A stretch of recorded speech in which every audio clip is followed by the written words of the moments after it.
தென்னை மட்டையில உள்ள நாறு கயிறால வந்து சாட்டை அடி அடிச்சுக்கிறாரு. அதுல அடிச்சா வலிக்கவே வலிக்காதுங்க. இன்கேஸ் நான் வேணா வாங்கி தரேன், நல்ல பெரிய சாட்டையா வாங்கி தரேன். எதுக்கு அவர் அடிச்சுக்கணும், நாங்க அடிக்கணும், தாங்க சொல்லுங்க. இதற்கும் திமுகவுக்கும் என்ன சம்பந்தமா வந்துட்டு மற்ற அரசியல் கட்சிகள் பேசுறாங்கன்னு தான் எங்களுக்கு புரிய மாட்டேங்குது. ஒரு பாலியல் வன்கொடுமையோ இல்ல ஒரு கொலையோ நடந்தா அதற்கு எதற்கு திமுகவை சம்பந்தப்படுத்தி பேசணும்? ஒரு அரசை வந்து குறை கூற முடியாது. மக்களும் மக்களோட மனநிலையும் அங்க சார்ந்திருக்கு. திமுக ஆட்சியா வந்து உங்கள்கிட்ட சொல்லுது, இல்ல திமுகவை சார்ந்த தலைவர்களா சொல்றாங்க இது மாதிரி போய் பண்ணுங்க அப்படின்னு சொல்லிட்டு மனநிலை வந்து இருக்கு. பிளஸ் அங்க உள்ள சோசியல் சரௌண்டிங் எப்படி இருக்குன்னு சொல்லி நமக்கு தெரியல. இதுல வந்து ஆட்சியை வந்து குறை கூறுவது வந்து முற்றிலும் தவறு சார். செய்தி பார்த்திருப்பீங்கன்னு நினைக்கிறேன். திமுக ஆட்சியின் அலட்சியத்தால் பெண்களுக்கு பாதுகாப்பு இல்லைன்னு சொல்லி எடப்பாடி பழனிசாமி அறிக்கை கொடுக்குற அளவுக்கு நீங்க நிலைமை மாறி இருக்கா? இது எந்த நியூஸ் சேனல்ல சார் வந்திருக்கு? யார் வேணாலும் போட்டோ எடுத்து குற்றம் பண்ணிட்டாங்கன்னா வந்து அவங்க திமுகவை சார்ந்தவரா இருக்க முடியுமா சார்? 100% இருக்க முடியாது. அதாவது டெபுட்டி சிஎம் கூட ரெண்டு போட்டோ எடுக்கிறாரு, மா சுப்ரன் கூட ரெண்டு போட்டோ எடுக்கிறாரு, ஒரு சாதாரண நபர் போய் சந்திச்சிட முடியுமா அவங்க ரெண்டு பேரும்? ஒரு கேள்வி கேட்கறாங்க சார். சமூக நீதி கட்சி திமுக ஆட்சியில இல்லாத போது கூட வந்து எங்க தலைவர்களை சந்திக்க முடியாது. ஆட்சியில உள்ள போது வந்து யார் வேணாலும் மக்கள் சாதாரண தொண்டன் கூட நீங்களோ இல்ல நானோ போய் கூட வந்து எங்க தலைவரை எங்க டெப்டி சிஎம்ஐயோ கண்டிப்பா சந்திக்கும்.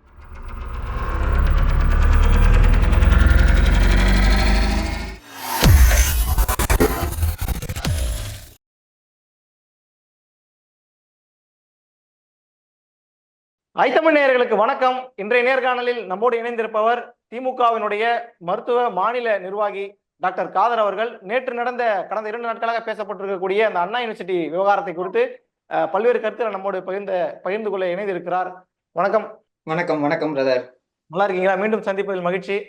தொடர்ச்சியாக திமுக ஆட்சியின் மீது பல்வேறு குற்றச்சாட்டுகள் வச்சுக்கிட்டு இருக்காங்க எதிர்கட்சியினரும் சமூக ஆர்வலர்களும் அரசியல் விமர்சனம் வச்சுக்கிட்டு இருக்காங்க. அதுல வந்து ஒரு கரும்புள்ளியாக அமைந்திருக்கிறது இந்த அண்ணா பல்கலைக்கழகத்தினுடைய இந்த விவகாரம். இந்த ஒட்டுமொத்த விவகாரத்தையும் எப்படி பார்க்கிறது திமுக? அதுல இருந்தே நம்ம ஆரம்பிச்சிடலாம். திமுக இது ஒரு எங்க சைட்ல இருந்து கண்டனம் தெரிவிக்கிறோம். இது மாதிரி யாருக்கும் நடக்க கூடாது அப்படின்னு சொல்லி நினைக்கிறோம். இதற்கும் திமுகவுக்கும் என்ன சம்பந்தமா மற்ற அரசியல் கட்சிகள் பேசுறாங்கன்னு தான் எங்களுக்கு புரிய மாட்டேங்குது. ஒரு பாலியல் வன்கொடுமையோ இல்ல ஒரு கொலையோ நடந்தா அதற்கு எதற்கு திமுகவை சம்பந்தப்படுத்தி பேசணும்? ஏன்னா திமுக ஆட்சி நடந்துட்டு இருக்கு. திமுக ஆட்சியின் கீழே இவ்வளவு பிரச்சனை நடக்குதுன்னா கேட்கதானே செய்வாங்க. எங்க ஆட்சியில வந்து காவல்துறை வந்து சிறப்பா செயல்படுது. அதனாலதான் சார் நேத்து வந்து நடந்த இஷ்யூல வந்து 3 மணி நேரத்துக்கு குற்றவாளியை பிடிச்சிருக்கோம். எங்க ஆட்சி இதுல குறை சொல்ல முடியாதுங்களே. இந்தியால மட்டும் தமிழகத்துல மட்டுமா வந்து பாலியல் வன்கொடுமை நடக்குது?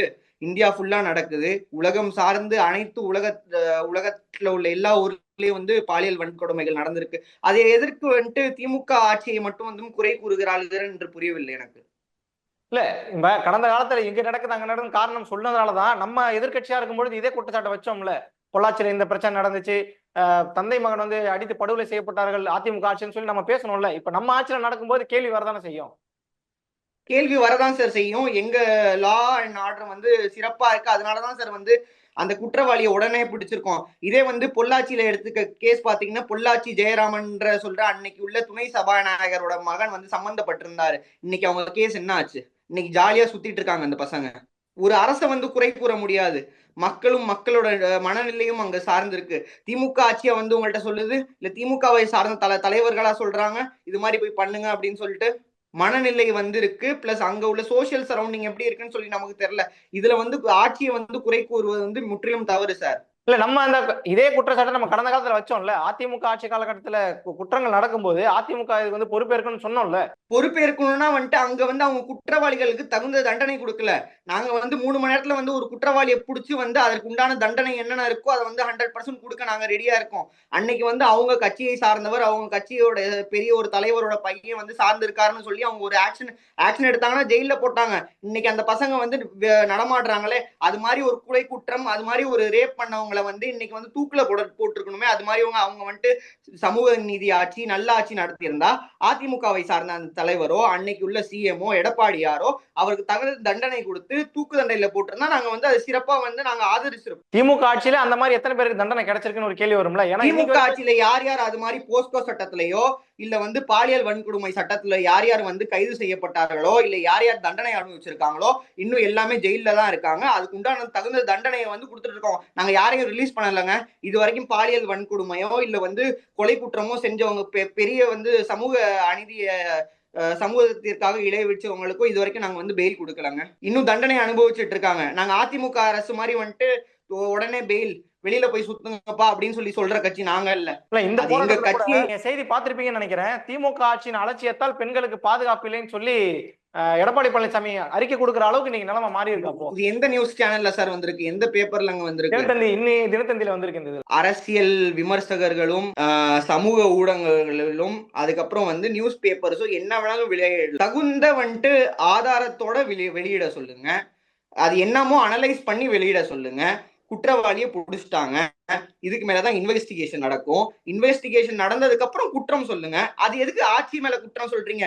பர்டிகுலர் பர்சன் மேல குற்றம் சொல்லுங்க. அந்த சார்ந்த அந்த அரெஸ்ட் பண்ணிருக்காங்களே அந்த ஒரு நபரை மட்டும் குற்றம் சாட்டுங்க, தவிர கட்சி எதுக்கு இதுல எதுக்குங்க கட்சி இன்வால்வ் ஆகுது? அது முதல்ல ஏன் கட்சி இன்வால்வ் ஆகுதுன்னா அதுக்கு ஒரு காரணம் என்னன்னா, நீங்க கவனிச்சிருப்பீங்கன்னு நினைக்கிறேன். திமுக பிரமுகர்னு சொல்லிதான் அண்ணாமலையும் பேசுறாரு. சைதை கிழக்கு மாணவர் அணி துணை அமைப்பாளர்னு சொல்றாங்க. இது எந்த அளவுக்கு உண்மைன்றது நமக்கு தெரியல. இந்த ஒரு காரணத்தை மையப்படுத்தி தான் திமுக சேர்ந்தவர் தான் தப்பு செஞ்சிருக்காருன்னு சொல்லி சொல்றாங்க. அதற்கு வந்துட்டு 2 அமைச்சர்கள் வந்துட்டு மறுப்பு தெரிவிச்சிருக்காங்களா? அண்ணன் மா சுப்பிரமணியன் அவர்களும் ரகுபதி அவர்களும் மறுப்பு தெரிவிச்சிருக்காங்களா? எங்க கட்சியை சார்ந்தவர் அல்லன்னு சொல்லி மறுப்பு தெரிவிச்சிருக்காங்கல்ல. அப்போ எங்க கட்சி விவகாரம் எங்களுக்கு தெரியாட்டி மற்றவர்களுக்கு தெரியுமா அவர் பதவியில இருக்காரு அப்படின்னு சொல்லி? எங்க கட்சியில உள்ள யார் யார் நிர்வாகிகள் எங்களுக்கு தானங்க தெரியும். அண்ணாமலைக்கோ எடப்பாடியாருக்கா தெரிய போது? நாங்க இல்லன்னு சொன்னா இல்ல, அங்க இருக்காது, இருக்காதுங்க. இல்ல என்ன கூடுதலா என்ன சொல்றாங்க அப்படின்னா, சிஎம் டெபுட்டி சிஎம் கூட அவர் நின்று போட்டோ எடுக்கிறாரு, மா சுப்ரன் கூட நின்று போட்டோ எடுக்கிறாரு, ஒரு சாதாரண நபர் போய் சந்திச்சிட முடியுமா அவங்க 2 பேரும் ஒரு கேள்வி கேட்கறாங்க. சார் சமூக நீதி கட்சி திமுக ஆட்சியில இல்லாத போது கூட வந்து எங்க தலைவர்களை சந்திக்க முடியாது. ஆட்சியில உள்ள போது வந்து யார் வேணாலும் மக்கள் சாதாரண தொண்டன் கூட நீங்களோ இல்ல நானோ போய் கூட வந்து எங்க தலைவரை எங்க வந்துட்டு எங்க டெப்டி சிஎம்ஐயோ கண்டிப்பா சந்திக்க. யார் வேணாலும் போட்டோ எடுத்து குற்றம் பண்ணிட்டாங்கன்னா வந்து அவங்க திமுகவை சார்ந்தவரா இருக்க முடியுமா சார்? 100% இருக்க முடியாது. நீங்களும் நானோ வந்துட்டு இன்னைக்கு போட்டோ இல்ல வேற யாராச்சும் வந்து போட்டோ எடுத்துட்டு நான் திமுக காரன்னு சொல்லிட்டாங்கன்னா அவங்க பதவியில உள்ளவரா இருக்க முடியுமா? கட்சியில எத்தனையோ கோடி தொண்டர்கள் இருக்காங்க சார். போட்டோ யார் வேணாலும் எடுத்து போடலாம். ஒரு பொதுமக்களோ ஒரு பொது ஜனமோ வந்து போட்டோ எடுத்து போடுறவங்க எல்லாம் திமுக காரன் ஆயிட முடியாது. திமுக உணர்வுகள் உள்ளவனா இருக்கலாம், பதவியில இருக்க மாட்டான் கண்டிப்பா. இல்ல அப்ப இந்த சம்பவத்துக்கு இந்த போட்டோ இதெல்லாம் வந்து வெறும் இது ஒரு பெரிய காரணமா நீங்க எடுத்துக்க மாட்டீங்க அப்படின்னு புரிஞ்சுக்கிறதா? இத கட்சியை சார்ந்தவர் இல்லைன்னு சொல்லி பெரிய தலைவர்கள் மறுக்கிறாங்களே. எங்க திமுகவை சார்ந்த பெரிய தலைவர்கள் அனலைஸ் பண்ணிட்டு தான் பேசுவாங்க. அவர் ஒரு பதவியிலேயோ கட்சியிலேயோ இல்லையோ நார்மல் போட்டோ எடுத்து போட்டுக்கலாங்க யார் வேணா கூட. நான் கூட வந்துட்டு தலைவர் ரஜினிகாந்தோட வந்துட்டு முன்னாடி வந்து போட்டோ எடுத்திருக்கேன். அவர் இன்கேஸ் கட்சியில வந்தாருன்னா இவர் வந்து ரஜினியோட கட்சியை சார்ந்தவர்னு சொல்ல முடியுமா? நான் திமுக காரன் மாற தட்டி சொல்லுவேங்க. ஒரு பொலிட்டிக்கல் ஒரு பப்ளிக் ஃபிகரா இருக்கும் போது நீங்களும் ஆசைப்படுவீங்க, நானும் ஆசைப்படுவீங்க இவங்க கூட போட்டோ எடுத்து வச்சுக்கணும். அதை நம்ம ஒரு பெருமையா கூட கருதலாம். அதை வச்சுட்டு ஒரு அரசியல் கீழ்த்தரமான அரசியல் பண்ணிட்டு இருக்காங்க பிஜேபியும் ஏடிஎம்கேயும். எத்தனையோ விவகாரம் இருக்கு. ஏன் திமுக ஆட்சியை குறை சொல்லணும்? பொள்ளாச்சி வழக்கு இருக்கு, காஷ்மீர்ல கத்வா வழக்கு இருக்கு, உன்னார் ரேப் கேஸ் இருக்கு, அத்வார் ரேப் கேஸ் இருக்கு. இதெல்லாம் ஏன் மூடி மறைக்குது பிஜேபி அரசு? இல்ல இப்ப அந்த கேஸ் எல்லாம் கூட நீங்க எப்படி நடவடிக்கை எடுக்கிறீங்களோ அதே போல அந்த சம்பந்தப்பட்ட கேஸுக்கும் நடவடிக்கை எடுத்துட்டு தானே இருக்காங்க. நடவடிக்கை எல்லாம் எடுக்கல சார். டிசம்பர் 5 வந்து பெயில் கிராண்ட் பண்ணிருக்காங்க. அங்க உள்ள குல்தீப் சிங்கார்னு சொல்லி ஒரு எம்எல்ஏ 17 இயர்ஸ் 17 வயசு ஒரு பொண்ணை ரேப் பண்ண கேஸுக்கு வந்து அவர் பெயில் கிராண்ட் பண்ணி இன்னைக்கு வெளியில இருக்காரு. இப்ப பாருங்களேன், அங்க வந்து தேர்தல் வரும், அவர் வந்து ஒரு எம்எல்ஏ மினிஸ்டர் ஆயிருவாரு, அந்த கேஸ் வந்து தட்டி மூடிடுவாங்க. இதுதான் நடந்துட்டு இருக்கு பாஜக அரசுல. திமுக அரசு அப்படி இல்ல. உடனே 3 மணி நேரத்துல அரெஸ்ட் பண்ணுச்சா உள்ள போட்டாங்க, தகுந்த நடவடிக்கை எடுப்பேன்னு சொல்லிட்டு எங்க சிஎம்மும் சொல்லியிருக்காரு, டெப்டி சிஎம்மும் சொல்லியிருக்காரு. இன்னைக்கு காலையில அண்ணாமலை வந்து திமுக ஆட்சியை அகற்றக்கூடிய விதமாக ஒரு சாட்டை எல்லாம் அதுதான் பெரிய பெரிய சிரிப்புக்கு உண்டான விஷயமே அதுதான். நாறு இல்ல நாறு தென்னை மட்டையில உள்ள நாறு கயிறால வந்து சாட்டை அடி அடிச்சுக்கிறாரு. அதுல அடிச்சா வலிக்கவே வலிக்காதுங்க. இன்கேஸ் நான் வேணா வாங்கி தரேன், நல்ல பெரிய சாட்டையா வாங்கி தரேன். எதுக்கு அவர் அடிச்சுக்கணும்? நாங்க அடிக்கிறோம், தாங்க சொல்லுங்க. அடிக்கும் போது வந்து 3 அடி 4 அடி, அதுக்கப்புறம் வந்து பின்னாடி உள்ளத அடி உழுவும் போதே வந்து அவங்க தொண்டர்கள்லாம் வந்து அவர் கட்டி பிடிக்க வேண்டியதானே. 4வது அடி உழுவும் போதும் வந்து கட்டி பிடிச்சிடுறாங்க. இதெல்லாம் டோட்டல் டிராமா. அரசியல்ல இருக்கிறதுக்கு வந்து அண்ணாமலை அவர்கள் வந்து ஒரு நாடக தொடர்லையோ இல்ல ஒரு திரைப்படத்திலேயோ போய் நடிச்சா வந்து சூப்பரா வந்துட்டு போகும், அரசியல விட்டு போயிடலாம். இன்னொரு குறிப்பிட்ட ஒரு பாயிண்ட், செருப்பு அணிய மாட்டேன் அப்படின்னு சொல்லியிருக்காரு. பாத யாத்திரை போறாராம். பிஜேபியோட மாநில தலைவர் பதவியை ரிசைன் பண்ண போறாரு. இது எழுதி வச்சுக்கோங்க. 2025 வந்து கொங்கு மக்கள் அப்படின்னு சொல்லி ஒரு கட்சியை உருவாக்க போறாராம். அண்ணாமலை உருவாக்க போறாரா? 100% உருவாக்க போறாரு. பிஜேபியில இருந்து விலகி வேற கட்சியை உருவாக்க போறாராம். இதுதான் இங்க நோட் பண்ண வேண்டிய விஷயம். அதற்கு உண்டான பாத யாத்திரைக்கான முதல் படிதான் இந்த செருப்பு கழட்டி வச்சிருக்குது. யாரோ ஜோசியம் ஜாதகம் போய் பார்த்துட்டு இருப்பாங்க போல இருக்கு. அங்க யாரோ ஜோசியர் சொல்லியிருப்பாரு போல இருக்கு, இவர் செருப்பு இல்லாம நடந்தா நீங்க ஏதாச்சும் அரசியல சாதிப்பீங்க அப்படின்னு சொல்லி. அதற்கு உண்டான முதல் படிதான் இந்த செருப்பு. அவரு சொன்ன அந்த சபதத்தை நீங்க பாத்தீங்களா இல்லையா? திமுக ஆட்சியை ஒழிக்கும் வரை நான் செருப்பு அணிய மாட்டேன்னு சொல்லியிருக்காரு. அவ்வளவு வீரியமா செயல்படக்கூடிய நபர் நீங்க ஒரு காமெடியா நீங்க பார்க்கலாமா? திமுக ஒரு ஃபீலிங்ஸ் பறவையை போல எத்தனையோ பெரிய பெரிய தலைவர்கள் திமுகவை அழிக்கணும்னு சொல்லி இறந்து போயிட்டாங்க. அழிஞ்சு போயிட்டாங்கன்னு சொல்ல மாட்டோம் நாங்க, இறந்து போயிட்டாங்க. எம்ஜிஆர் எடுத்துக்கோங்க, விஜயகாந்த் எடுத்துக்கோங்க, மொராஜி தேசாயே பார்த்துட்டு வந்த இயக்கம் சார். அவ்வளவு ஈஸியா திமுகவை அழிச்சிட முடியாது. அரசியல் அமானுஷ்யமா கருதப்பட்ட மொராஜி தேசாய், அவர் பேச்செல்லாம் அனல் பறக்கும். அது திமுக தலைவர் கலைஞர் அவர்களே சொல்லியிருக்காரு. அது மாதிரி ஒரு காலகட்டம், அது மாதிரி ஒரு மக்களை, அது மாதிரி ஒரு தலைவர்களை பார்த்துட்டு வந்த கட்சி திமுக. இது மாதிரி ஒரு சிறு வண்டுகள் கோமாளிகள்ட்ட எல்லாம் திமுக அழிஞ்சிரும் அப்படின்னு சொல்லி நினைக்கிறீங்களா? திமுகவை அழிக்க நினைத்தவர்கள் எல்லாம் அழிந்தே போயிருக்கார்கள் தவிர திமுக அழிந்ததாக சரித்திரம் இல்லை. இந்த வழக்குல குறிப்பிட்டு சொல்றதா இருந்தா நான் உங்களுக்கு ஒரு இது கூட அனுப்பிச்சு சொல்லி பார்த்திருப்பீங்க நீங்க. தேசிய மகளிர் ஆணையம் ஒரு கண்டனம் சொல்லியிருக்காங்க. அந்த கண்டனத்துல என்ன பதிவு பண்றாங்க அப்படின்னா, காவல்துறையின் அலட்சியத்தால் தான் மாணவிக்கு பாலியல் வன்முறை நடந்திருக்குன்ற மாதிரி ஒரு குறிப்பிடுறாங்க. காவல்துறை ஒவ்வொரு வீட்டுக்கு போயிட்டு பாதுகாக்க முடியுமா சொல்லுங்க? உங்க வீட்லயே இல்ல நான் என் வீட்லயே போய் பாதுகாக்க முடியுமா? பப்ளிக் பார்க்ஸ்ல போய் பாதுகாக்க முடியுமா? காவல்துறை is for law and order. ஒவ்வொருத்தையும் சர்வேலன்ஸ் பண்ணிட்டு இருக்க முடியாது சார். மகளிர் ஆணையம் கண்டனம் தெரிவிக்குதுன்னா சரிங்க, மகளிர் ஆணையம் கண்டனம் தெரிவிக்குதுல்ல, நீங்க எங்க கவர்மெண்ட்டுக்கு ஃப்ரீயா செக்யூரிட்டி சர்வீஸ் மாதிரி நீங்க அனுப்புங்க. காவல்துறை ஒவ்வொரு விஷயத்தையும் நாங்க அனலைஸ் பண்ணிட்டு இருக்க முடியுமா? ஒவ்வொருத்தவங்க பின்னாடியும் நாங்க சுத்திட்டு இருக்க முடியுமா? இந்த கேஸ்ல ஞானசேகரன் ஒரு ஹாபிச்சுவல் அஃபெண்டரா தான் காவல்துறையை சொல்லுது. வழக்குகள் இருக்கு. அவர் ஹிஸ்டாரிக்கல் ரெக்கார்டு உள்ள ஒரு அக்யூஸ்ட் சொல்லி அவர் சர்வேலன்ஸ் இருக்காரு. புரியலங்க. அவர் கண்காணிக்க வேண்டிய காவல்துறை பொறுப்பு தானே. அதுக்குன்னு சொல்லி அவர் ஒரு வீட்டுக்கு போறாரு, ஒரு பாத்ரூம் போறானாலும் கண்காணிச்சுட்டு இருப்பாங்க. அவங்களோட மெயின் ஆக்டிவிட்டிஸே தான் கண்காணிச்சுட்டு இருப்பாங்களே தவிர அவர் எங்க போறாருன்னு சொல்லி தெரியும். அவர் அதுக்கப்புறம் என்ன அந்த வீட்டுக்குள்ள போயிட்டு என்ன பண்றாரு, இல்ல ஒரு ஹோட்டலுக்குள்ள போய் என்ன பண்றாரு, பாத்ரூம்குள்ள என்ன போய் பண்றாருன்னு காவல்துறை கண்காணிச்சுட்டு இருக்க முடியும்?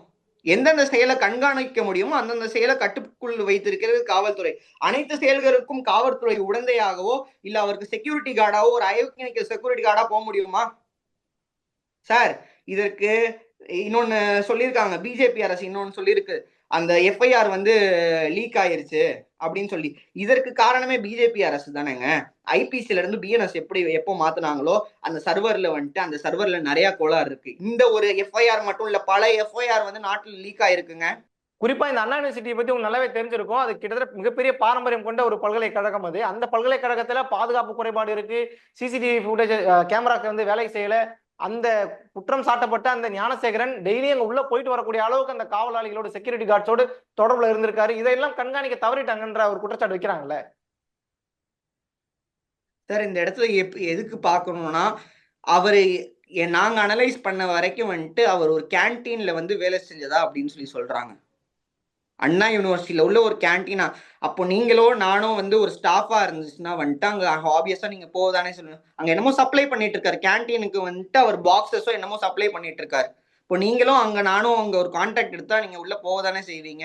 செக்யூரிட்டி கார்டு தடுத்து நிறுத்த முடியுமா? நிறுத்த முடியாது இல்ல. அது மாதிரி போயிட்டு வந்துட்டு இருக்காரு அங்க. அதுக்கப்புறம் என்ன நடந்துச்சுன்னு சொல்லி இனிமேல் இன்வெஸ்டிகேட் பண்ணி பார்த்தாதான் தெரிய வரும். இப்ப குற்றவாளியை புடிச்சிட்டோமே, உடனே இன்வெஸ்டிகேஷனும் ஆரம்பிச்சிட்டோமே, இனி என்ன நியூஸ் இருக்கோ அது ஒரு குற்றம் நடந்த பிறகுதான் சிசிடிவி நம்ம சரி பண்ணணும். அங்க இருக்கக்கூடிய இந்த மதில் சுவர்களை இன்னும் கொஞ்சம் சரியான முறையில் அதை கட்டணும்ன்ற ஒரு அறிவுலாம் கிடைக்குதா இந்த யூனிவர்சிட்டிக்கு அப்படின்ற கேள்வி வருது இல்ல சார்? ஒரு குற்றம் நடந்ததுக்கு அப்புறம் தான் சார் அதுக்கு உண்டான சொல்யூஷனை தேடுவோம். குற்றம் நடக்கிறதுக்கு முன்னாடியே வந்து சொல்யூஷன் தேட மாட்டோம். இப்போ நான் ஒரு டாக்டரா இருக்கேன், இப்போ உங்களுக்கு ஒரு ஃபீவர் இருக்கு, உங்களுக்கு ஃபீவர்னா தான் சார் டாக்டர்கிட்ட வருவீங்க. ஃபீவர் இல்லாம டாக்டர்கிட்ட போயிட்டு நீங்க வந்து ஒரு ட்ரீட்மெண்ட் எடுத்துக்க முடியுமா? அங்க ஒரு ப்ரிகாஷன் குற்ற ஒண்ணு செயல் இருக்குல்ல, நடந்துட்டு இருக்கு. ப்ரிகாஷன் ஒண்ணு இருக்குல்ல. ஃபீவர் வராமலே உங்களுக்கு ஃபீவர் வரப்போகுதுன்னு தெரியுமா? ப்ரிகாஷன் எடுப்பீங்களா? அது மாதிரி ஒரு செயல் நடந்தாதான் குற்றம்னு நடக்கணும்னு சொல்ல ஒரு அநீதியோ இல்ல வந்து ஒரு செயலோ நடக்கிறதுக்கு அப்புறம் தான் வந்து நமக்கு ஒரு கான்சியஸ் உருவாகுது. சரி இன்னும் டெவலப் பண்ணும் அப்படின்னு சொல்லிட்டு வந்து அது யாரா இருந்தாலும் ஒரு யூனிவர்சிட்டி இருந்தாலும் சரி, ஒரு எந்த ஒரு ஃபீல்ட்ல இருந்தாலும் வந்துட்டு இப்போ நீங்களே உளுந்து எழுந்திருக்கீங்க, ஒரு ரேஸ் ஓடும்போது உளுந்து எழுந்திருக்கீங்கன்னா அடுத்த தாட்டி வந்து அந்த தப்பை நம்ம பண்ணக்கூடாது அப்படின்னு சொல்லி உணருவீங்க. அது மாதிரி தாங்க எல்லாமே இது. சரி, இந்த குற்றவாளியை வந்து இந்த மாவுக்கட்டு போட்ட அந்த போட்டோலாம் நம்மளால பார்க்க முடியும். நீங்களும் பார்த்திருப்பீங்கன்னு நினைக்கிறேன். நம்மளாலையும் பார்க்க முடிந்தது. எதற்கு இவ்வளவு துரிதமா ஒரு கை கால் வந்து வழிக்க வேணும்? அவங்க பாஷையில ஏன் வழிக்க வேணும் அதை? தமிழக காவல்துறை வந்து எங்களோட ஸ்பெஷல் ட்ரீட்மெண்ட்னு சொல்லி கூட வச்சுக்கோங்களேன். எப்படியாச்சும் திருந்துறாங்களா அப்படின்னு சொல்லி பார்ப்போமே. இல்ல, இப்படி பண்றதுனால என்ன சொல்ல வரீங்க? இதன் மூலமா என்ன செய்தி சொல்ல வரீங்கன்னு கேக்குறேன். இதற்கு மேலேயும் அவர் அனுபவிப்பார். அவர் வாயிலிருந்து உண்மையை சொல்ற வரைக்கும் வந்துட்டு என்னென்ன பண்ணியிருக்காருன்னு சொல்ற வரைக்கும் காவல்துறையும் சும்மா இருக்காது, சட்டமும் சும்மா இருக்காது. இதற்கு உண்டான தீர்வு எக்ஸ்ட்ரீம் பனிஷ்மெண்ட் என்ன இருக்கோ அதற்கு அந்த பனிஷ்மெண்ட்டை வந்து திமுக அரசு அவருக்கு பெற்று தரும். இறுதியாக இந்த விவகாரத்தை அரசியலா பாக்குறாங்களே, அரசியலா செஞ்சுட்டு இருக்காங்களே, அவங்களுக்கு என்ன சொல்றது? இந்த திமுக சார்பில் என்ன சொல்ல வரீங்க? திமுக சார்ப உங்களுக்கு என்னமோ வர எலெக்ஷன் இருக்கு, 2026 எலெக்ஷன், அதை எப்படி ஜெயிக்கணும்னு சொல்லி வந்து அதற்கு அனலைஸ் பண்ணுங்க. திமுக அரசை வந்து குறை கூறி வந்து நீங்க வந்து எங்களை ஒரு ஃபேம் ஆக்குறீங்க. 100% திரும்ப சொல்றேன், 200க்கு மேல நாங்க ஜெயிக்க போறது. எங்களை வந்து இது மாதிரி குறை சொல்லி மக்களுக்கு வந்து அது போய் பதிய போறது இல்லை. மக்களுக்கு உண்டான சிறப்பு திட்டங்களை நாங்க செஞ்சுட்டு இருக்கோம்.